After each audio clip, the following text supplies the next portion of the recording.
Hello, Mark. My name is Joy Li Chenshen, and my student number is S04411015, and I'm sophomore.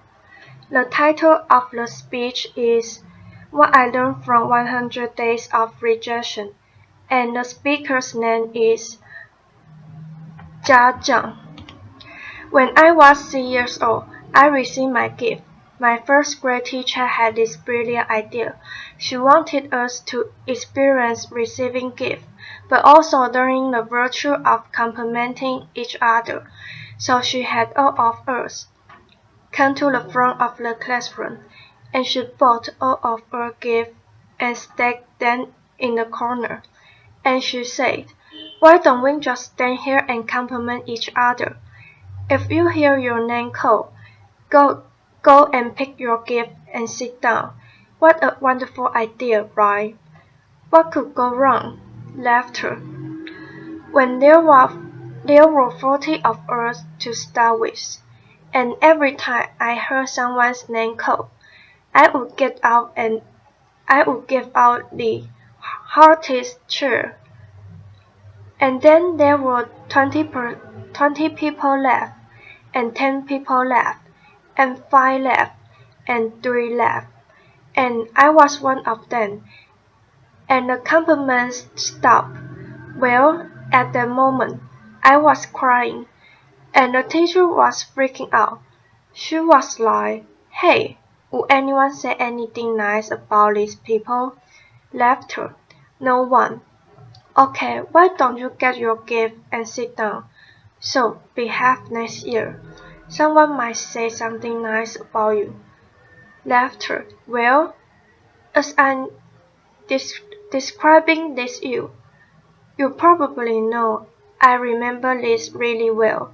Laughter. But I don't know who felt worse that day. Was it me or the teacher? She must have realized that. She turned a team building event into a public roast for 6 years old, and without the humor. You know, when you see people get roasted on TV, it was funny. There was nothing funny about that day. So there was one version of me, and I would die to avoid being in the situation again, to get rejected in public again. That's one version. The first for 8 years. Bill Gates came to my hometown, Beijing, China, to speak, and I saw his message. I fell in love with that guy. I thought, wow, I know what I want to do now. That night, I wrote a letter to my family telling them by age 25, I would build the biggest company in the world, and the company will buy Microsoft. Laughter. I totally embraced this idea of conquering the world. Domination, right? And I didn't make this up. I did write a letter, and here it is. Laughter. You don't have to read this through. Laughter. There is also bad handwriting, but I did highlight some keyword. You get the idea. Laughter. So, there was another version of me, one who will conquer the world. Well, then 2 years later, I was presenting with the opportunity to come to the United States. I jumped on it because that was where Bill Gates lived, right? Laughter. I thought that was the start of my entrepreneurial journey.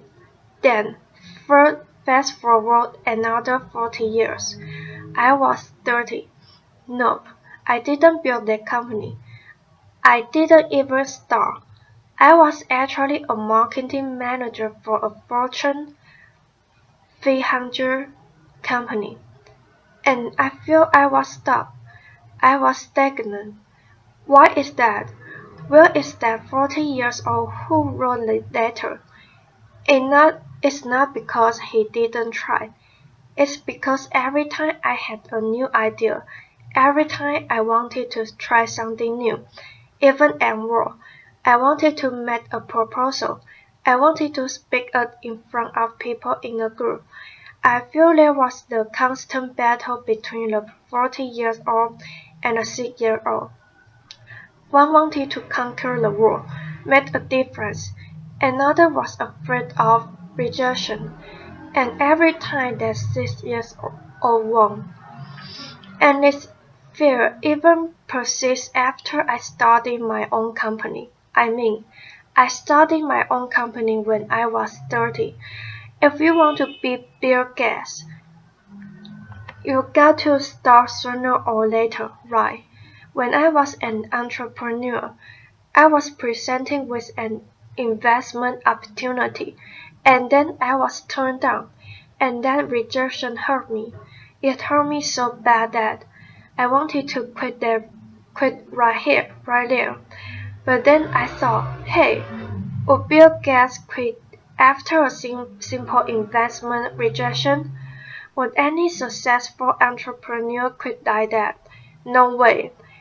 And this is where it clicked for me. Okay, I can build a better company. I can build a better team or better product.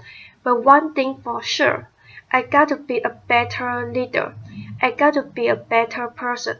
I cannot let that 6 years old kid dictating my life anymore. I have to put him back in his place. So this is where I went online and looked for help. Google was my friend. Laughter. I searched, how do I overcome the fear of rejection?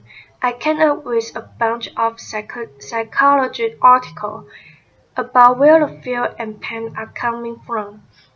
Then I came up with a bunch of raw inspirational articles about don't take it personally, just overcome it. Why doesn't know that? Laughter. But why was I still scared? Then I found this website by luck. It's called rejectiontherapy.com. Laughter. Rejection therapy was the game invented by the Canadian entrepreneur. His name is Jason Comley. And basically the idea is for 30 days you go out and look for rejection, and every day get rejected and something, and then by the end, you you desensitize yourself from the pain. And I love that idea. Laughter. I say, you know what? I'm going to do this, and I will feel myself getting rejected 100 days. And I came up with my own rejection idea, and I made a video blog out of it. And so here's what I did. This is what the blog looked like. Day 1. Laughter. Borrow $100 from a stranger. So this is where I was working. I came downstairs and I saw the big guy sitting behind a desk. She looked like a security guard. So I just approached him, and I was just working, and that was the longest work of my life. Hair on the back of my neck, standing up. I was sweating and my heart was pounding. And I got there and said, "Hey, sir, can I borrow $100 from you?" Laughter. And he took up. He's like, "No, why?" And I just say, "No, I'm sorry." Then I turned around and I just ran. Laughter. I feel so embarrassed, but because I filmed myself, so that night I was watching myself getting rejected. I just saw how scared I was. I looked like this kid in The Sixth Sense. I saw dead people. Laughter. But then I saw this guy. He wasn't that menacing. He was a chubby, lovable guy, and he even asked me why. In fact, He invited me to explain myself, and I couldn't say many things. I couldn't explain. I could have negotiated. I didn't do any of that, and I did what's wrong. I feel, wow, this is like a microcosm of my life. Every time I feel the slightest rejection, I would just run as fast as I could. And you know what? The next day, no matter what happened, I'm, I'm not going to run. I will stay engaged. Day 2. Request a burger refill. Laughter. It's when I went to the burger joint. I finished lunch, and I went to the cashier and said, "Hi, can I get a burger refill?" Laughter. He was all confused, like, "What's a burger refill?" Laughter. I said, "Well, it's just like a drink refill but with a burger." And he said, "Sorry, we don't do burger refill, man." Laughter. So this is where rejection happened and I could have run. But I stayed. I say, "Well, I love your burgers.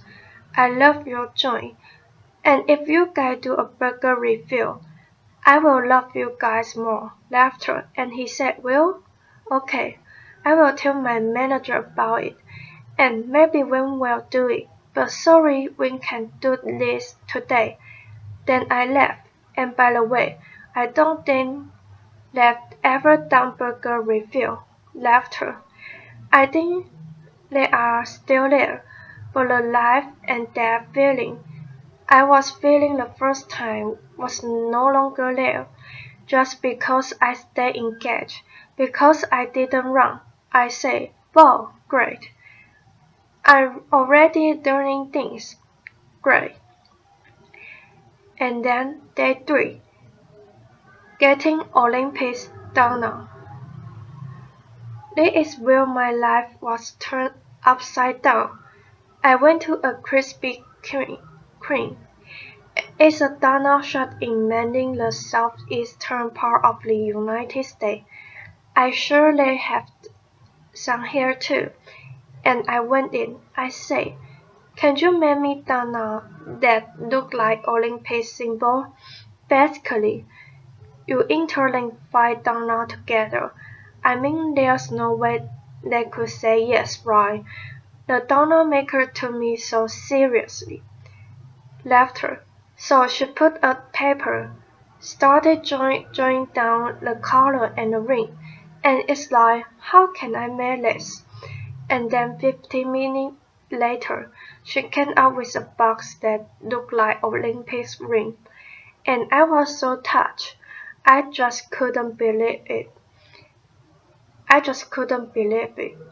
And the video got over 5 million views on YouTube. The world couldn't believe that earlier. The world couldn't believe that either. Laughter. You know, because of that I was in newspaper, in talk show, in everything, and I became famous. A lot of people started writing email to me and saying, "What you are doing is awesome, but you know, fame and notoriety did not do anything to me. What I really wanted to do was learn to change myself." And I turned the rest of my 100 days of rejection into the playground, into this research project. I wanted to see what I could learn. And then I learned a lot of things. I discovered so many secrets. For example, I found if I just don't run, if I got rejected, I could actually turn a no into a yes, and the magic word is why. So one day I went to a stranger's house. I had this flower in my head, knocked on the door and said, "Hey, can I plant this flower in your backyard?" Laughter, and he said no, but before he could leave I said, "Hey, can I know why?" And she said, "Well, I have this doll that would dig up anything I put in the backyard. I don't want to waste your flower. If you want to do this, go across the street and talk to Connie. She loves flower." So that's what I did. I went across and knocked on Connie's door, and she was so happy to see me, laughter. And then half an hour later, there was this flower in the Connie's backyard. I'm sure it looks better now, laughter. But had I but had I left after the initial rejection, I would have thought, well, it's because the guy didn't trust me. It's because I was crazy. Because I didn't dress up well. I didn't look good. It was none of those. It was because what I offered did not fit what he wanted, and he trusted me enough to offer me a referral. Using a sales term, I converted a referral. Then one day, and I also learned that I can actually say certain things and maximize my chance to get a yes. So for example, one day I went to a Starbucks and asked the manager, "Hey, can I be a Starbucks greeter?" He was like, "What's a Starbucks greeter?" I said, "Do you know those Walmart greeters? You know, those people who say hi to you before you walk in the store and make sure you don't steal stuff." Basically, I want to give a Walmart experience to Starbucks customers. Laughter. Well, I'm not sure that's good thing. Actually, I'm pretty sure it's bad thing. And he was like, "Oh, yeah, this is how he look. His name is Eric." And he was like, "I'm not sure." This is how he was hearing me. Not sure. Then I asked him, "Is that weird?" He's like, "Yeah, it is really weird, man." But as soon as he said that, his whole demeanor changed. It's as if he's putting all the doubt on the floor. And he said, "Yeah, you could do this. Just don't get too weird." Laughter. So for the next hour, I was the Starbucks greeter. I say hi to every customer that walked in and gave them holiday cheer. By the way, I don't know what your career trajectory is. Don't be a greeter. Laughter. It was really boring, but then I found I could do this because I mentioned, "Is that weird?" I mentioned the doubt that he was having, but because I mentioned, "Is that weird?" that means I wasn't weird. That means I was actually thinking just like him, seeing this as a weird thing. And again, I learned that if I mention some doubt people might have before I ask the question, I gained their trust. People were more likely to say yes to me. And then I learned I could fulfill my life dream by asking, you know. I came from 4 generations of teachers, and my grandma has always told me, "Hey, Jiang, you can do anything you want, but it'd be great if you became a teacher." Laughter. But I wanted to be an entrepreneur, so I didn't. But it has always been my dream to actually teach something. So I say, what if I just ask and teach a college class? I lived in Austin at the time, so I went to the University of Texas and Austin and knocked on professor's door and say, "Can I teach your class?" I didn't get anywhere the first couple of times, but because I didn't run, I kept doing it.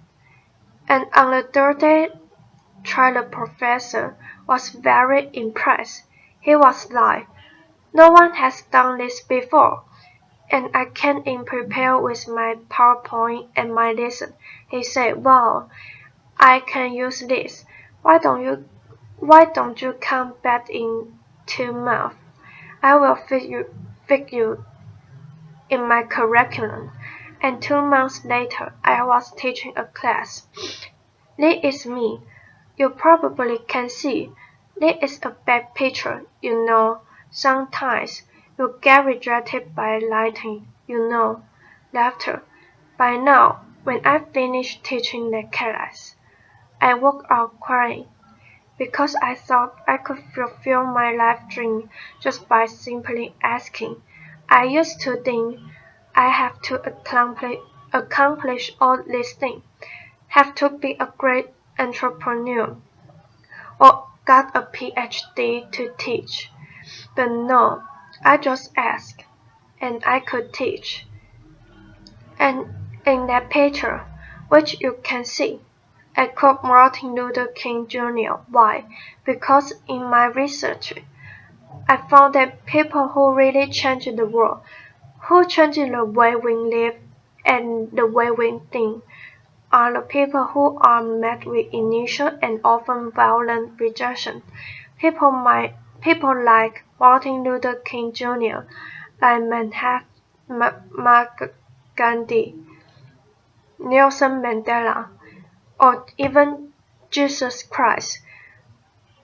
These people did not let rejection define them. They let their own reaction after rejection define themselves, and then embrace rejection. And we don't have to be those people to learn about rejection. And in my case, rejection was my curse, was my judgment. It has bothered me my whole life because I was running away from it. Then I started embracing it. I turned it into the biggest gift in my life. I started teaching people how to turn rejection into opportunities. I used my blog, I used my talk, I used the book I just published, and I even building technology to help people overcome their fear of rejection. When you get rejected in life, when you are facing the next obstacle or next failure, consider the possibility. Don't run. If you just embrace them, they might become your gift as well. Thank you. Applause.